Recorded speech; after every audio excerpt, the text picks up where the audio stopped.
Let me tell you an old story.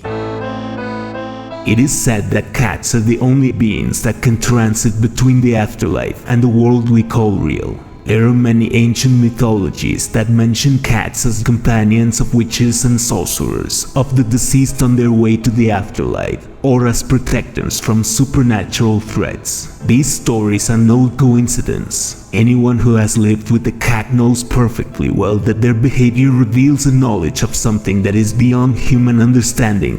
In Mexico, it is said that witches could turn into black cats. Probably the origin of this belief is the story of an old woman who, accused of witchcraft to the Holy Inquisition, was sentenced to die at the stake. But it is said that when the execution was about to take place, this old woman gained supernatural strength and subdued the two strong guards who were trying to immobilize her. It took the strength of 5 men to subdue the skeletal woman, and once she was tied to the bonfire installed in the Santo Domingo Square, and before the incredulous gaze of the inhabitants of Mexico City, she shouted for them to release her immediately, or the city would be punished with the worst plague of rats ever seen.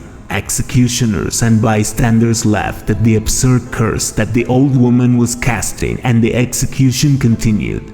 But just as the executioners brought the torches close to the coals, the woman simply slipped out of the ropes, turning into a black molasses that fell to the floor, forming a thick puddle. Before they could do anything else, this puddle jumped a couple of foots, and by the time it touched the ground again, it had the unmistakable shape of a black cat that continued its dizzying flight without anyone being able to prevent it.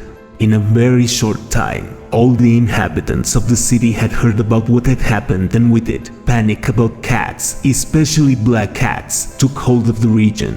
Many ignorant people began to hunt the felines, causing a shortage of these animals, but what they had not contemplated was that with the shortage of cats also came the proliferation of rats in a way never seen before in the city of Mexico, thus fulfilling the curse of the witch.